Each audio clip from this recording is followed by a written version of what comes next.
last session, we learned about the property of light, which is called reflection. Do all objects reflect light? You learned that we can see all objects or non-luminous objects because they reflect the light from a source. So, it is clear that all objects reflect light. If all objects reflect light, then why can't you see your image on a paper or a wall? You know that you can see your image in a mirror. You can see yourself in a mirror. But why can't you see your image on a paper or on a wall or on a wooden surface?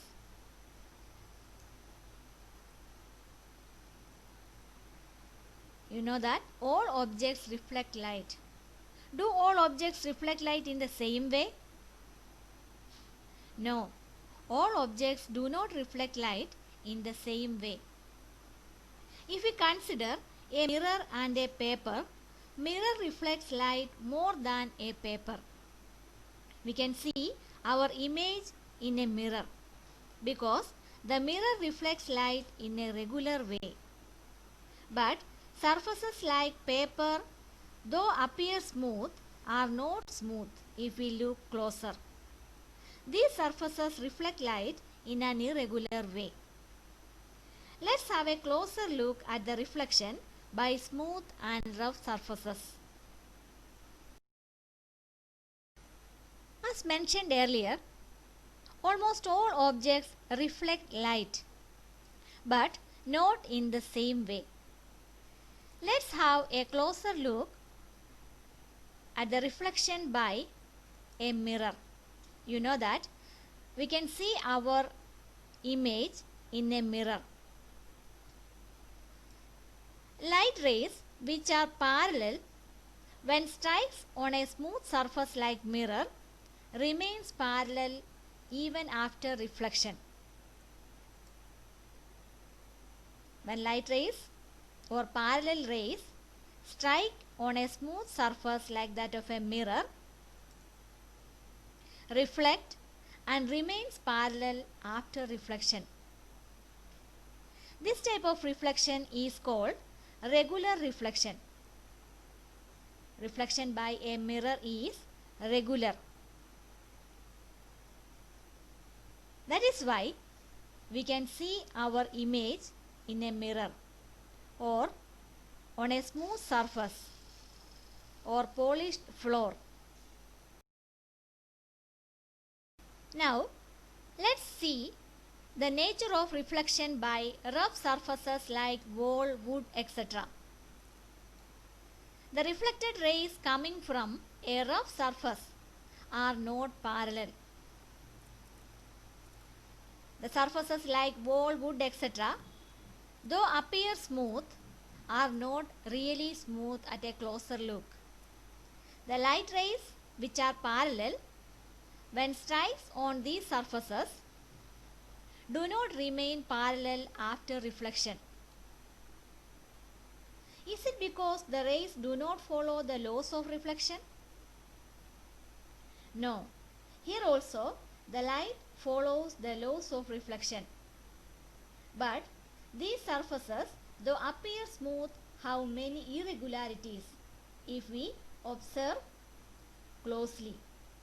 Because of these irregularities in the reflecting surface, the reflected rays are not parallel and they do not form an image. This type of reflection is called irregular or diffuse reflection. We can say that the reflection by surfaces like wall, wood, etc. are irregular because the surfaces possess many irregularities. So the light rays after reflection do not remain parallel. Images are formed by regular reflection only. In irregular reflection, images are not formed. Now you understood why we cannot see our image on a wall or a wooden surface.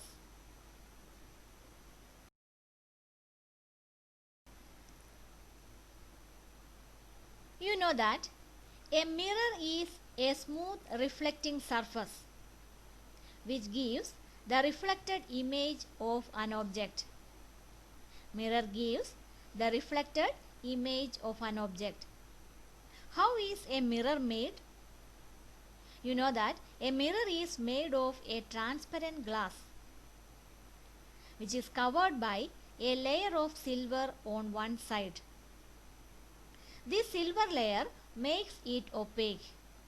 Otherwise, the light rays will pass through the glass. Because of this silver layer which makes it opaque, the light which strikes on a mirror is almost completely reflected. What are the types of mirrors? In class 7, you studied about different types of mirrors. Do you remember that? Let's recollect. Types of mirrors. Mirrors are of two major types. Plane mirror, which is usually used by us for makeup, and spherical mirror. Spherical mirrors are of two types: concave mirror and convex mirror. We use these three types of mirrors in our daily lives. Let's recollect the features of the images formed by each type of mirror. Plane mirror. The mirror that you use every day to see yourself or for makeup is plane mirror. A plane mirror has a plane or flat surface. The reflecting surface of a plane mirror is flat. The parallel light rays which strikes on the surface of a plane mirror reflects parallel. That is, the reflection is regular and hence it forms an image. What are the features of image formed by a plane mirror? When you see yourself in a mirror, do you see an erect image or an image which is upside down? If you observe images formed by a plane mirror, you can see that the images are always erect. The image formed by a plane mirror is always erect. What about the size of the image? You know that the size of the image is same as that of the object. Size of the image is equal to the size of the object. What about the distance of the image from the mirror?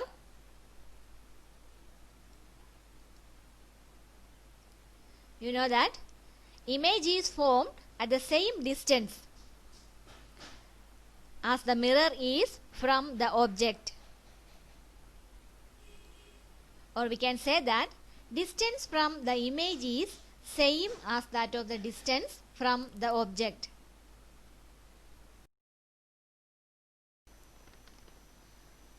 Go near to a mirror and raise your right hand. What do you see? You can see that the image raises the left hand. Your right side appears to be the left side of the image, and your left side the right side of the image. This phenomenon is called lateral inversion. The image formed by a plane mirror is laterally inverted. That is, left side of the object appears as the right side of the image and vice versa.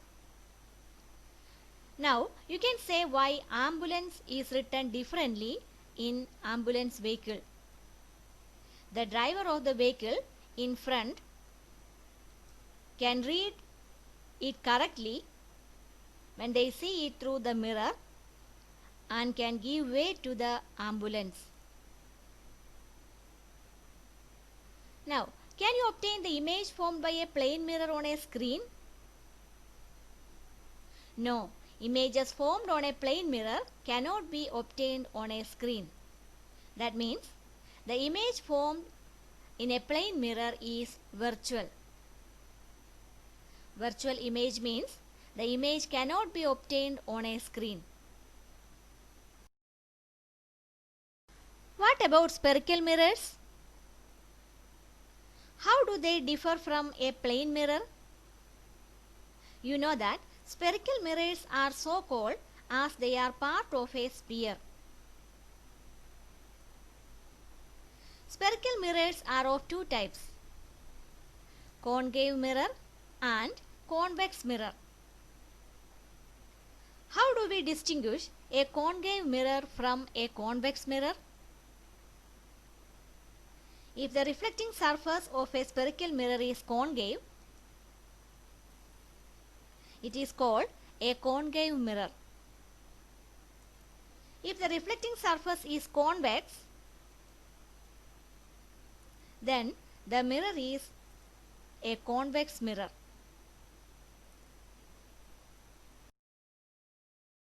To find out the features of the images formed by spherical mirrors, let's do an activity. Take a stainless steel spoon. The inner side of the spoon functions as a concave mirror and the outer surface as a convex mirror. Take the spoon and look at the inner side or concave side of the mirror. Can you see your image? Is it erect or inverted? Now move the spoon away from your face and observe the image. Is it erect or inverted now? You observe that when the spoon was near to you, the image was erect. But when the distance between you and the spoon is increased, the image formed was inverted.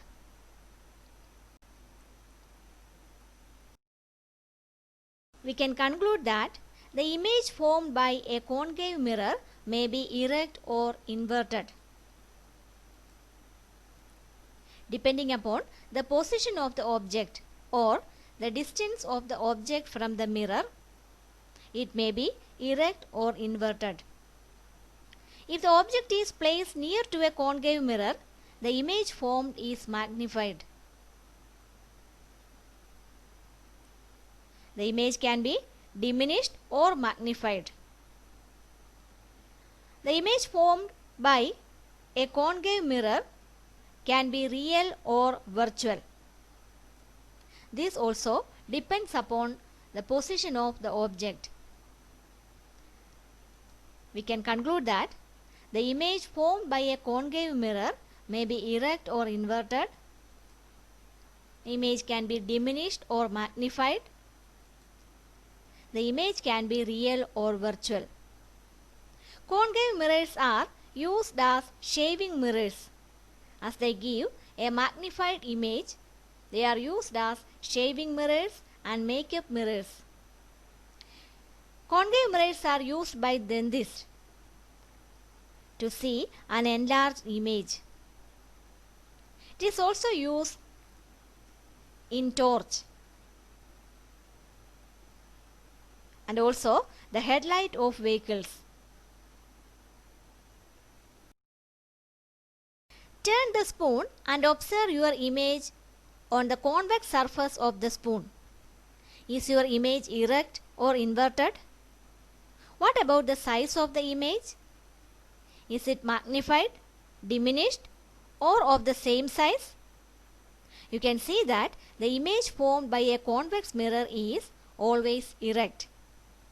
The image is diminished, that is smaller than the object.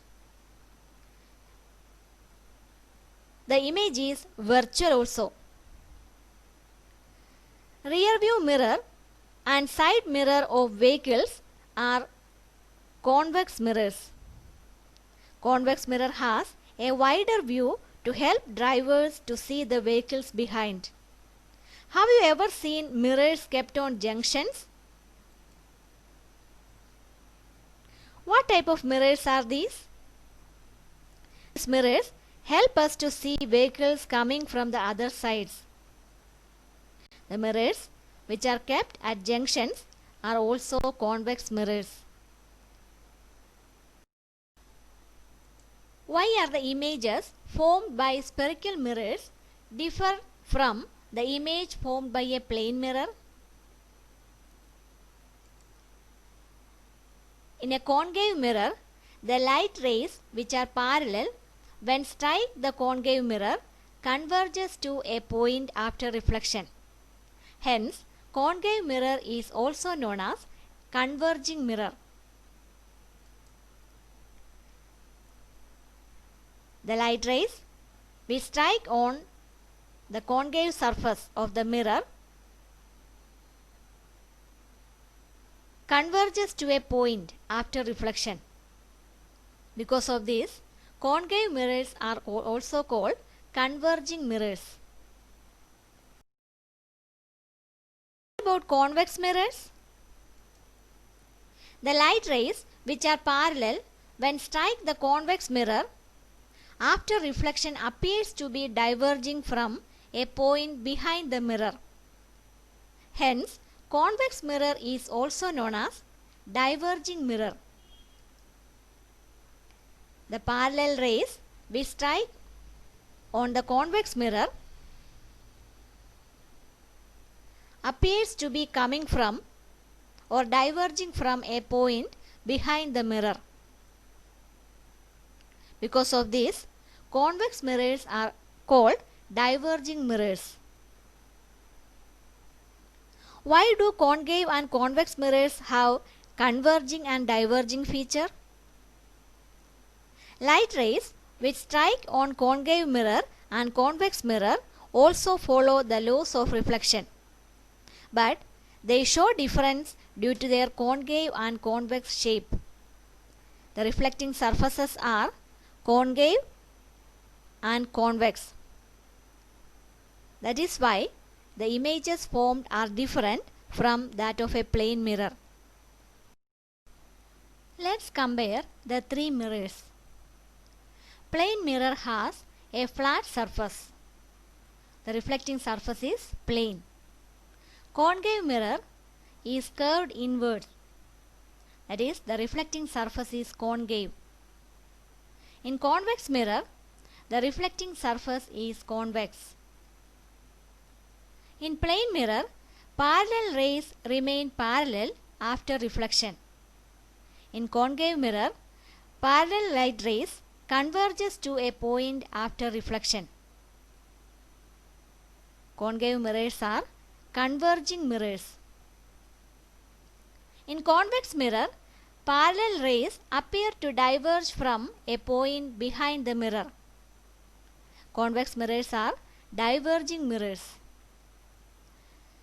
Plane mirror forms image which is erect, of the same size and virtual, whereas the image formed by concave mirror can be erect or inverted, diminished or magnified, real or virtual, depending upon the distance of the object from the mirror. Convex mirrors form images which are always erect, diminished and virtual.